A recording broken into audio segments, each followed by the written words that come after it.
Hai and Assalamualaikum. So, topik kita hari ini adalah kita nak lihat bagaimana cara-cara negara di luar ataupun negara di Eropah dan Asia dalam mengekang penularan wabak COVID-19.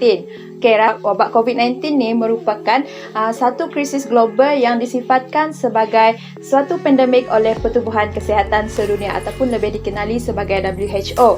Dekat 10 Julai 2020, dunia telah mencatatkan lebih daripada 12 juta kes.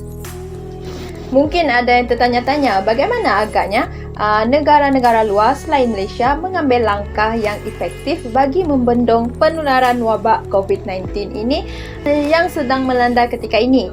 So, kita akan lihat perbezaan negara-negara di Eropah dan juga di Asia mengambil langkah untuk membendung penularan wabak ini di negara mereka. Okey, negara di benua Eropah yang kita akan lihat adalah di Itali. Okey, sebelum ini Itali adalah salah satu negara yang terjejas teruk akibat wabak COVID ini. Okey, pada 19 Mac 2020, Itali telah mencatat kes kematian yang tertinggi mengatasi China iaitu sebanyak 3,400 kematian dan juga kes mencatat 41,000. Okey, tu pada saat ini masih tidak ada arahan ataupun pengisytiharaan lockdown oleh kerajaan Itali kerana pada ketika itu Gubernur di Lombardi mengatakan bahawa virus ini adalah ataupun wabak ini hanyalah seperti demam biasa.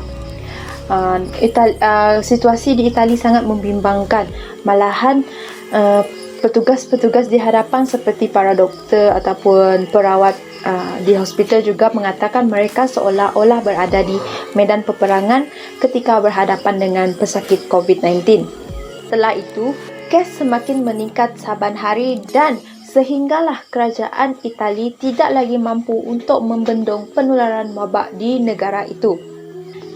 Pada pertengahan Mac, Itali telah mengisytiharkan lockdown di seluruh kawasan di Itali. Itali juga telah membuat persiapannya awal untuk ujian pengesanan coronavirus. Okey, selepas itu, Itali telah melaksanakan ujian swab pada awal penularan wabak di negara tersebut. Dan kerajaan Itali telah mengumumkan ataupun telah memberi pakej rangsangan ekonomi sebanyak 28 bilion dolar kepada untuk menambah kemudahan di hospital dan juga membantu warga mereka yang telah terjejas teruk akibat COVID-19.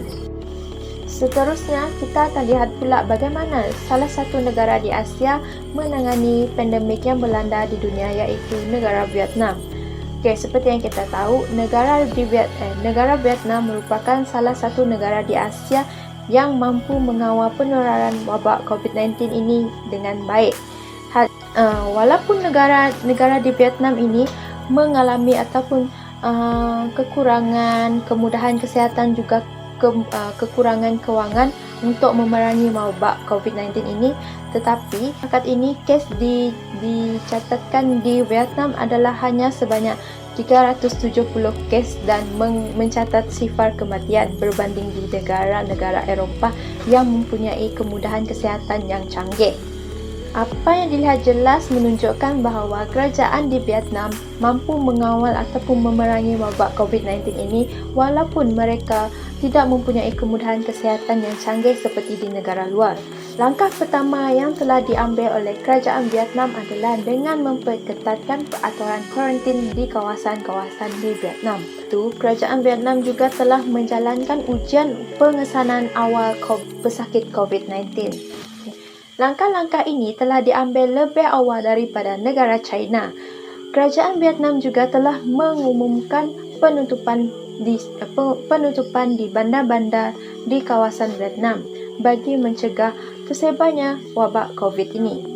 Menurut Perdana Menteri Vietnam, beliau mengatakan setiap masyarakat hendaklah berganding bahu memerangi wabak ini daripada terus berleluasa di negara tersebut. Apa yang menarik lagi di Vietnam, langkah yang diambil oleh kerajaan Vietnam adalah satu tarian telah wujud di aplikasi YouTube ataupun TikTok. Tarian telah diwujudkan oleh salah seorang rakyat di Ho Chi Minh telah mewujudkan tarian mengenai cara penyucian tangan yang betul. dan semakin tular di media sosial. Langkah-langkah yang telah diambil oleh Vietnam dan juga Eropah boleh dijadikan panduan kepada negara-negara lain dalam memerangi wabak COVID ini.